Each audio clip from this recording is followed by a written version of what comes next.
The visionary late Prafulla Kumar De Sarkar was born in Rangpur district of East Pakistan in 1892.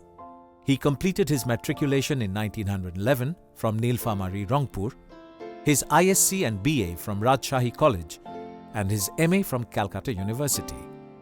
He worked for a few years at Martin and Company, but he resigned in protest after he was not allowed to read English newspapers in the office library, which was meant exclusively for the sahibs then.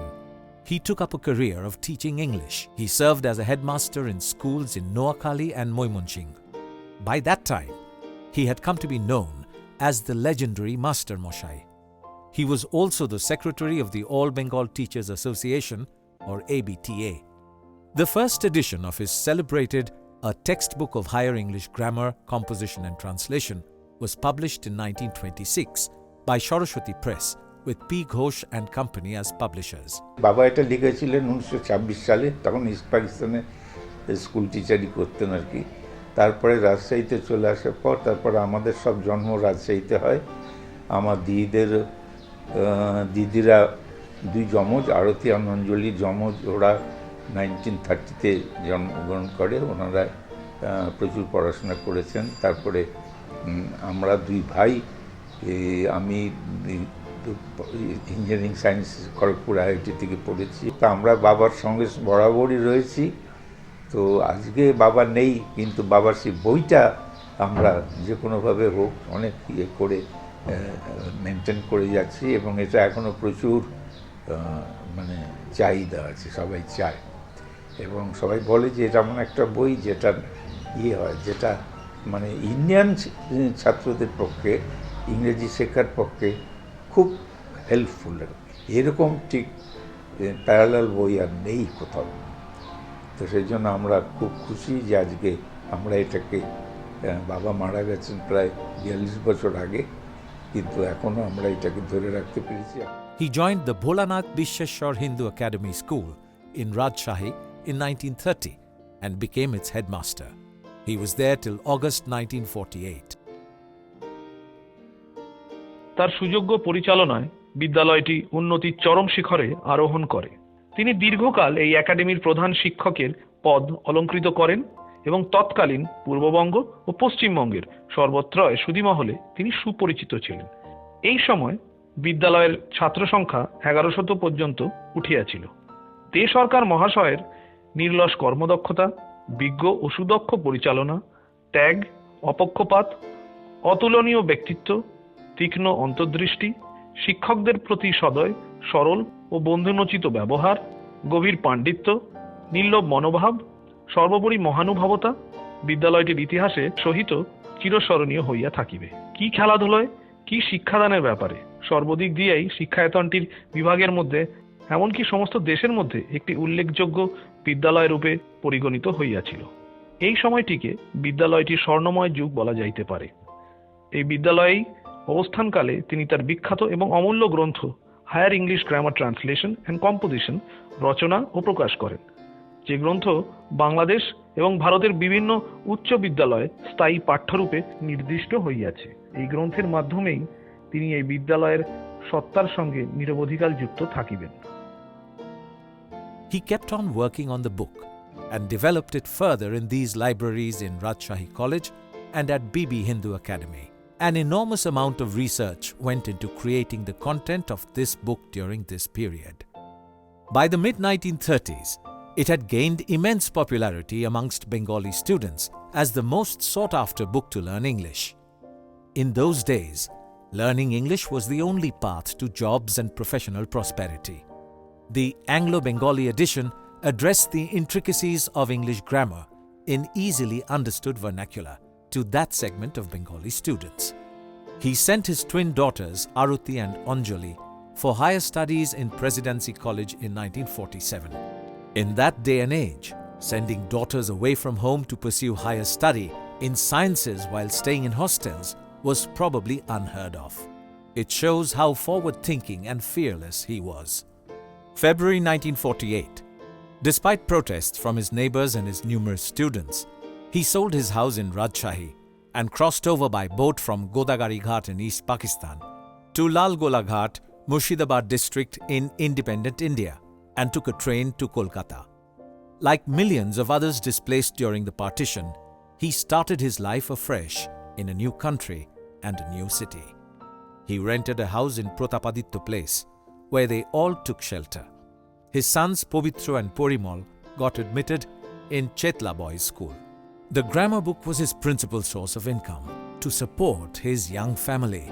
His main property was the copyright on this book and the intellectual property associated with it. Kolkata, College Street, and the city's academic fraternity embraced him with open arms. He still was the master mosai for all. আর একটা বই 90 বছর ধরে চলা এর ইতিহাস বাংলাদেশে খুব বেশি নেই। একমাত্র আমাদের কাছে যা খবর কেপি বোসের অ্যালজাবরাটা 110 বছর চলেছিল। তো এখন তো নেই, এখন আমাদের বইটাই চলছে এবং এটা খুবই সবাই খুব পছন্দ করে, প্রত্যেকেই খুব চায় এই বইটা, ছাত্রদের বুঝতে সুবিধা হয় আর কোথায় কি ভুল আছে এগুলো গার্ড করার ডিটেলসটা এটাই বইটার বৈশিষ্ট্য। He built his own house at 135 Regent Estate in 1962. During this time, he would also work for Calcutta Book House, solving the ABTA English test papers for them for free, often in exchange for tickets for cricket games only. After he passed away, his children have worked tirelessly to incorporate many changes to keep the book current and relevant. It is a proud legacy of the Sarkar family. এবং অনেক বাড়ানো হয়েছে contents ইউসেজগুলো, যেগুলো আগের এডিশনগুলোতে ছিল না এবং কোনো ইন্ডিয়ান বইতেই সম্ভবত নেই। তো এই জন্য এই বইটা প্রচুর চাহিদা এবং প্রায় গত 90 বছর ধরে এটা খুব ভালোভাবেই ছাত্ররা গ্রহণ করেছেন এবং আমরা সবসময় চেষ্টা করি যে এটা যাতে আমরা দুই ভাই দুই বোন মিলে এটা আপডেট করার চেষ্টা করি, যদিও আমরা নিজেরা কেউ ইংরেজি ছাত্র নেই। নানান রেফারেন্স বই আমরা করে এই বইটাকে বাবার এই যে ক্রিয়েশনটা, অমূল্য ক্রিয়েশনটা, এটা যাতে মেনটেন করে যাওয়া যায় সেটার চেষ্টা করে যাচ্ছি।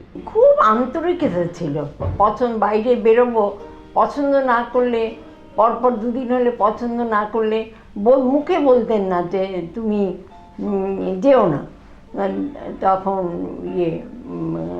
পাইচারি করেই বুঝিয়ে দিত যে আজকে তোমাদের বেরোনোটা ঠিক হচ্ছে না, এরকম। আর সবাইকে এত ভালোবাসতেন, আত্মীয় স্বজন সবসময় এই বাড়িতে মানে লোকজন ছিল।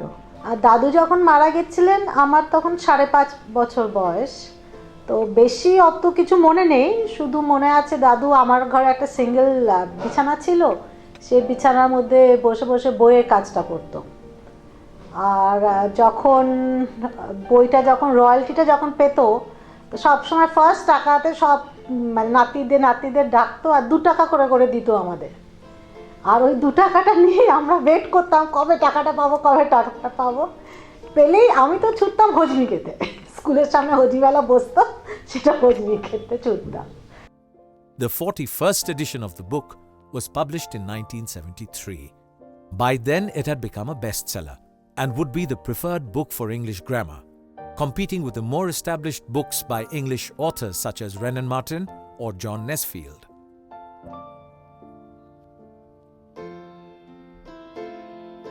মূলত পশ্চিমবঙ্গে চলে, কিন্তু সারা ভারতবর্ষেই এর প্রচার আছে। সারা ভারতবর্ষ বলতে উত্তর ভারত, দক্ষিণ ভারত, পূর্ব ভারত, আসাম, মেঘালয়, মণিপুর, এই বইটার প্রাসঙ্গিকতা রয়েছে এবং প্রতি বছরই 2 বছর, 1 বছর পরপর, 3 বছর পরপর এটার একটা সংস্করণ প্রকাশিত হয় এবং 50টা সংস্করণ হলো বইটা। এবং সেই সংস্করণের সঙ্গে আমার বুক সিন্ডিকেট জড়িত থাকতে আমি খুব খুশি। WBCS, ICS আর সমস্ত কম্পিটিটিভ পরীক্ষার যত রকম প্রশ্ন হয়, মূলত দেখা যায় যে পিকেজি সরকারের বই থেকে সেই প্রশ্নগুলো আসে এবং এই কারণে ছেলেরা এই গ্রামার বইটি ভীষণ পছন্দ করে, কারণ এই বইতে যা নেই সেটা বোধহয় প্রশ্ন খুব একটা হয় না। ওই প্রশ্নের উত্তর করতে গেলে পিকেজি সরকারের এই Anglo Bengali edition, general edition, Assamese edition, এগুলো দেখতে হবে ছেলেমেয়েদের।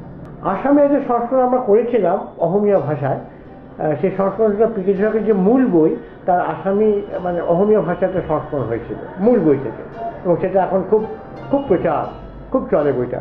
Generation after generation of Bengalis would use this book to learn the basics of English grammar to build their foundations on a foreign language. He would constantly work on improving the book till his last days in 1974.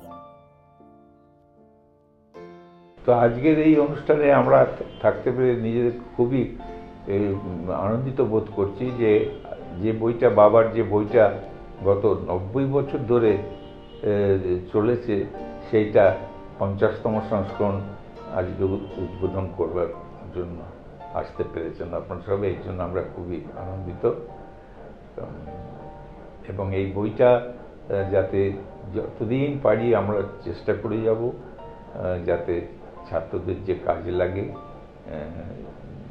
এটা খুব rare occasion, কোনো কলকাতার publishing হিস্ট্রিতে একটা text বই এত বছর চলেছে, এটা পাবলিশাররাই বলেন যে না এরকম কোনো অকেশন, এরকম কোনো ইনসিডেন্ট নেই। Today, India has the second largest population of English-speaking people in the world. 69 years after independence, a foreign language, a language of its colonial masters, has become the main language in India to bind the diverse languages of its 29 states. Even today, 90 years after its first publication, the book is still the Bible for English grammar. Very few books explain the nuances of English as well as this one does. The English language has evolved a lot during the years with popular usage.